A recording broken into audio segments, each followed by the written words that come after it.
Magandang araw muli. Sa araw na ito ay ating pag-usapan ang tungkol sa mga kaganapang nangyayari sa kapanahunan ng Rizal. Ito yung pinaka-importante din sa lahat na dapat din nating maringgan at malalaman or malaman. Ang tinatawag na The Twin Book. Ano kaya itong The Twin Book? Bago natin pasukin ang mga bagay-bagay na ito, ay alamin muna natin ang mga terminology na ginagamit ng may akda ni Dr. Maghuyo. Halika, umpisahan natin. Una, yung tinatawag na reform.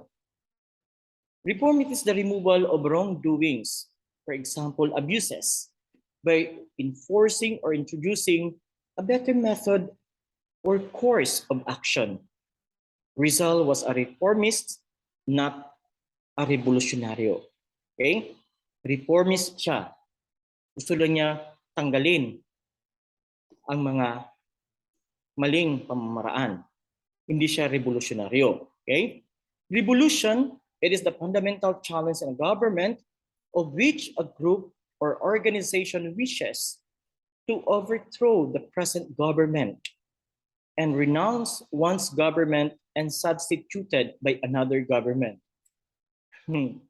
Natatawa ako dito kasi daming mga revolusyonaryo sa ating bansang Pilipinas. Hindi naman nila nagampanan ang kanilang mga pamilya, watak-watak. Pinapakialaman ang papatakbo ng gobyerno. Hindi naman yung nagbabayad ng ibang taxes. Yung iba, hindi ko sinasabi lahat, yung iba, yun lang nakakatulong sa ating bansa. Ang gaganda na kaya ng gobyerno natin ngayon, ang iniisip ang buong kapakanan ng sambayan ng Pilipino, ay yung nagwiwilga. Ano kayang iniisip nila? Para din ba sa'yo? Para din ba sa atin? O para lang sa kanilang personal na interest? Kayo na ang makapaghusga doon. Nagbigay lang po ako ng opinion. Propaganda movement, the organized activities led by the Filipino nationalists. Most of them were ilustrados based in Europe like Rizal, who used the movement to expose abuses and achieve reforms and freedom for the Philippines.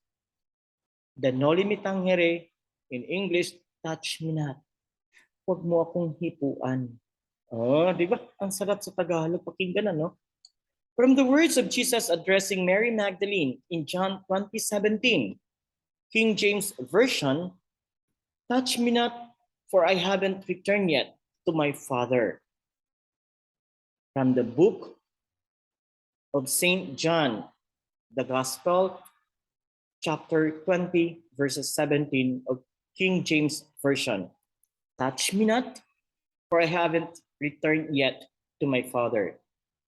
Filibuster, a person who preferred not to follow the desire of Spanish authorities completely, nonconformist or rebelling behavior.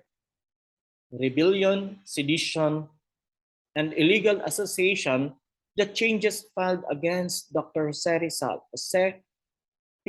Rizal in a very unfair trial leading to his execution. Naranasan niya kasi ito eh. Magaling kasi yung lawyer niya, si Tabiel, pero ang desisyon, minamamadali at walang cross-examine. May verdict agad. Meron din dito kaya sa atin? Ikaw na lang magtuklas. Baka magkakamali pa tayo. Baka makasuhan pa tayo. I do believe our judges are doing their best, getting the right facts, the obsolete facts, before giving a proper verdict to the criminals. Gumburza, the abbreviation for the martyr priest of the Cavite Mutiny, namely Padre Mariano Gomez, Padre Jose Burgos, and Padre Jacinto Zamora. Kaya nakakainis yung online na show ng may dumalo na isang kabataan, nag-host ng feeling matalino ang host, hindi naman di-correct yung tamang sagot. Ang napapahamak tuloy ang mga teacher. Sana hindi natin sila kapamarisan. Sana i-correct din kaagad ng mga directors, ng mga segment producers, pag may mga ganon, para hindi mapahamak ang ibang tao. Ang napapahamak nun, hindi yung sumali sa pakulo, hindi yung sumali sa game, mga teachers sa pagbintangan kung ano-ano na lang daw tinuturo namin. Eh, ang totoo, yung host mismo, baka hindi niya din alam. Bakit hindi niya correct? After na mali ang sagot, sana i-reveal ang tamang sagot para malaman ng madlang nakikinig at nanonood ng kanyang segmento or programa. Hindi hayaang manatiling mali ang mali at pagtawanan ang mga mali. Ituwid ang mali at huwag pagtawanan. Now, the twin books, the El Filibusterismo and the Noli were the famous books that carved the name of Dr. Rizal in our history. These books became his lifetime achievement and his non-violent revolution for the freedom of his beloved country. The country that he offered his life for his belief that liberty will be achieved in the use of pen, for the pen is mightier than a double-edged sword. Mas maganda lang yung magsulat ka, palabas mo yung opinion mo at nakikita mo at naririnig mo. Patunayan mo na hindi lang yung haka-haka, hindi hearsay. Andoon ka, nakipamuhay ka at nabuhay ka at naging biktima ka pa. Eh malamang isulat mo kasi ikaw ang the living witness of what you're writing down and telling to the people. Hindi siya chismis. Totoong kaganapan talaga sa buhay ni Dr. Rizal. The Noli MeTangere was the first book of Rizal that was published. As we had discussed in our last module, the main character was Crisostomo Ibarra, believed to be an alter ego of Rizal. Given its family background, both of them studied abroad and longs for the love of their life. Can you still remember? The movie na hindi pa tayo tapos nanood nun. Kasi hindi akma yung oras at hindi sakto yung oras at kulang tayo sa oras. Pero hayaan nyo, pagbibigyan tayo ng pagkakataon, I will let you to watch that movie. Kayo din ng tagapakinig ngayon, tagapanood ng discussion na to, pwede din siya makita sa Google search. Jose Rizal's life na in the person of Cesar Montano and Chinchin Gutierrez. Production ng GMA. Hindi ko gina-promote ang GMA. Gloria Macapagal Arroyo. Hindi ko siya gina-promote. Yun ang totoong nagpalabas noong way back 1998. Ang gaganda ng pagkalikha nila. Okay, the plot of Noli MeTangere, the novel revolved around the protagonist Crisostomo Ibarra, an Ilustrados whose bloodline was a mixture of Spanish. Okay? Was a mixture of Spanish, Mestizo, and Filipino that came from a wealthy family in the Philippines in Calamba. He went to Europe to study. Upon returning home, he dreamed of lifting the life of his brethren, but confronted by the Spanish hierarchy, including the Spanish civil administration and the ecclesiastical hierarchy of his town. Pag sinabi nitong ecclesiastical, malamang sa simbahan to. Okay? The father of Crisostomo Ibarra, Don Rafael, died before his homecoming. The events were tragic when his father died and was refused to be buried in a Catholic cemetery by the parish priest, Padre Damaso. Crisostomo was provoked in some time. He almost killed the priest that caused his excommunication and the annulment of his wedding with Maria Clara. Kawawan mas Crisostomo, no? Siya yung biktima, siya pa yung i-excommunicate. Kaya kung magsabi-sabi ka ng mga against sa pare, gina-excommunicate ka nila. Eh ngayon, pinapakinggan ka na. Bakit mo yun nasabi? May katuturan ba? Sa panahon na noon, makapangyarihan pa rin yung mga Spanish priest. Okay? Maria Clara was the sweetheart of Crisostomo. She was known to be the daughter of Capitan Tiago. But in reality, she was the daughter of Padre Damaso. Capitan Tiago was the one who adopted her and kept the secret of Padre Damaso. Sa aking mga mag-aral, ito yung nakita nyo sa first part of the film, that it was illustrated that it was performed and shown by that particular movie of Jose Rizal. Huwag kang matakot, saglit lang to, higa ka na. Kabastusan na pari. After nagbigay ng humiliya, magbalik loob sa Diyos, yun pala ang kababuyang ginagawa. Okay? The marriage of Crisostomo and Maria Clara was cancelled due to Ibarra's attack on the priest. Because of that, Maria Clara was bestowed to another man, that she insisted on becoming a nun rather than marrying another man. With the help of Padre Damaso, Maria Clara became a nun, but it just ruined her, for she became a carnal slave of Padre Salve, who sought sexual relations with her. Oh my goodness gracious. Umiwas nga siya, nababoy na naman, pare pa rin. The philosopher in the story emphasizes the worry of the conquerors of the enlightenment of the Filipinas. It would be the beginning of the nightmare of the Spaniards and the rise of the Filipinos. That is why Spaniards will subjugate the Filipinos at all cost. So ito yun. Kinakalaban, bawal ka magbasa, bawal lahat. Nauna si Jose Rizal, katapos nung i-excommunicate si Crisostomo Ibarra, ayun, dami mga pagsubok na dumaan na hanggang sa huling hininga ni Jose Rizal. As the story goes, Ibarra met Elias, who is convincing him to revolt and fight against the tyrants. Elias believed that the sufferings of the Filipinos were too much, and the revolt and violence was the only way for freedom. As the enemies of the Ibarra planned to create a fake insurrection blaming him. Maria Clara helped them as she was used as a trap on protecting the secret of betraying Ibarra. Ibarra had no choice but to escape. Helped by Elias, Ibarra escaped the Guardia Civil, but they were chased going to the lake. Elias needs to jump into the water to pretend to be Ibarra, and he was shot and at the near shore died and buried by Basilio beside his mother, and Ibarra escaped. Imagine, akala patay, hindi pa pala. So, ano yung ginagawa ngayon?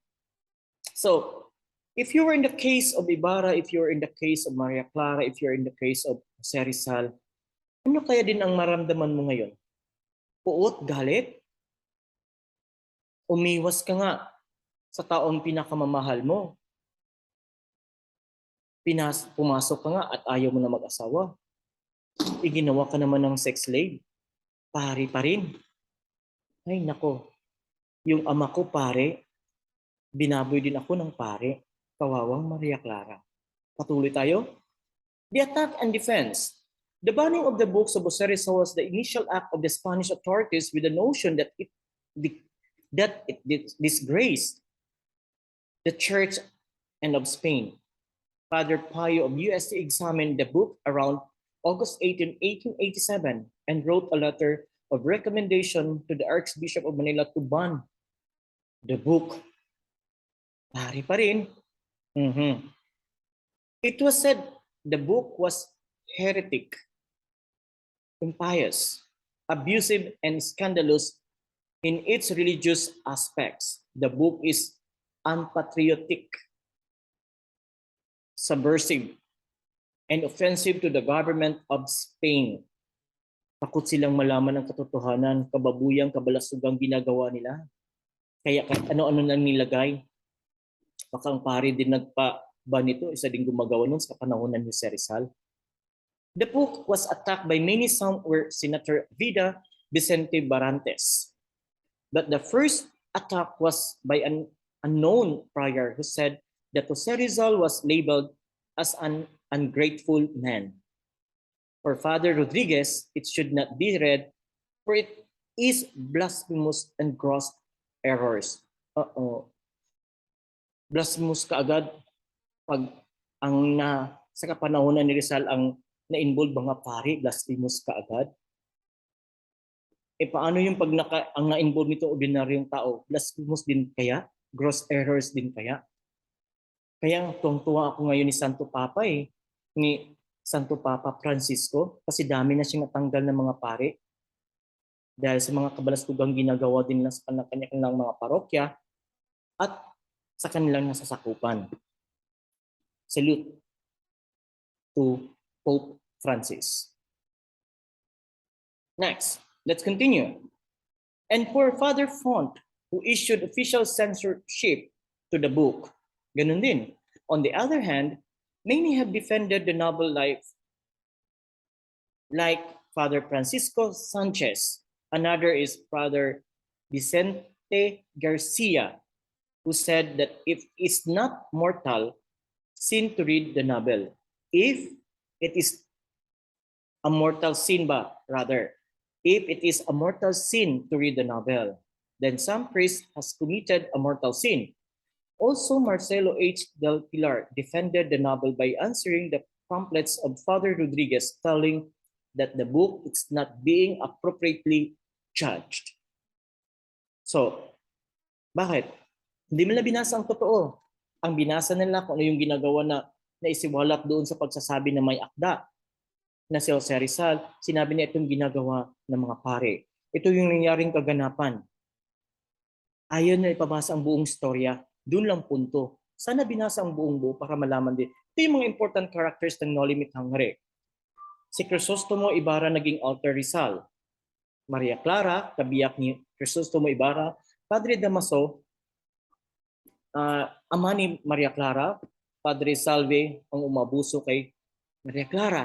Elias, Kapitan Tiago, Don Francisco Ibarra, papa ni Crisostomo. Nagkatawang Crisostomo si Elias. Kapitan Tiago ang nag-adapt kay Maria Clara. Sisa Crispin Basilio.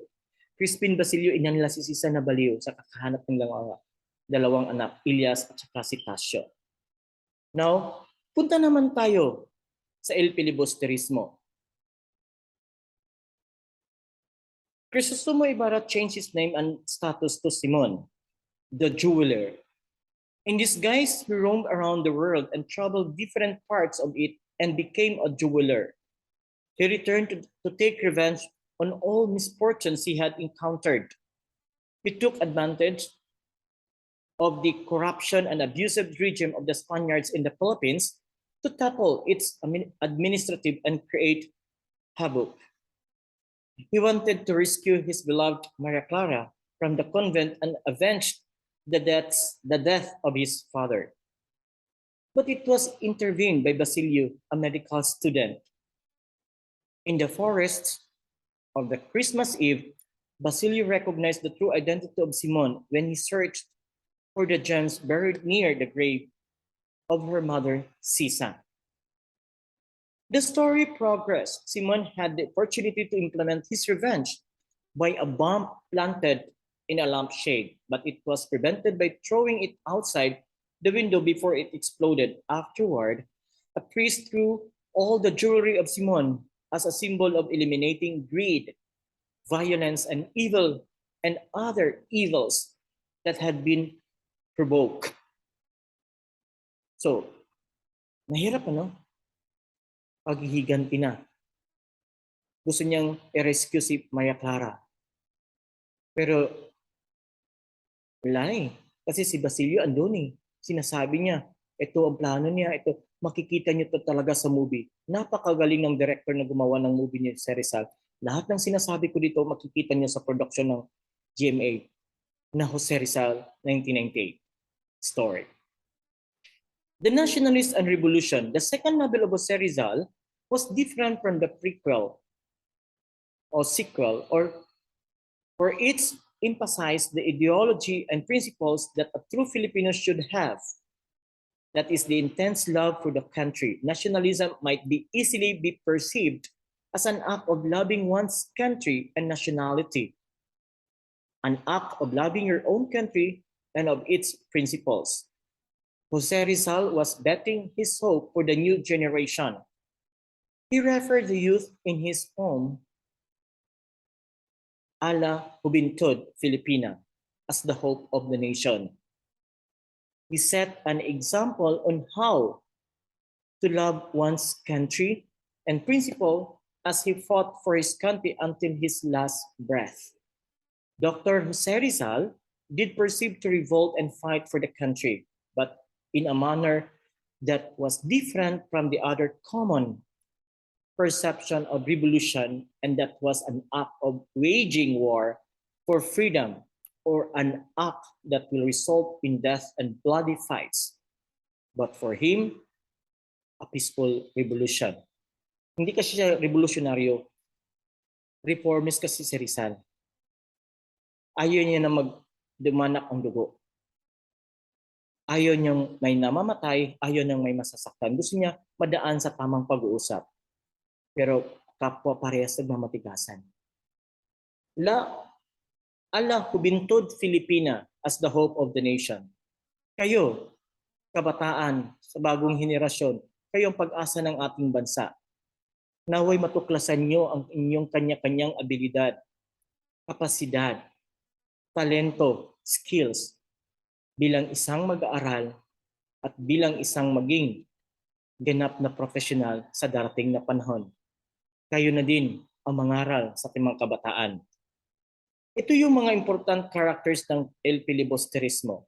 Padre Florentino, Simon, Kapitan Tiago, Basilio, Maria Clara, Doña Victorina, Kabisang Tales, Padre Salve, Isagani, and Makaraig. Again, A la Juventud Filipina as the hope of the nation, kabataan sa bagong henerasyon, nasa inyo rin nakasalalay ang pag-asa ng ating bayan. Naway may natutunan kayo sa tinatawag natin the twin books, the Noli, MeTangere, and the El Filibusterismo. Magandang araw, God bless, and Allah bless us all.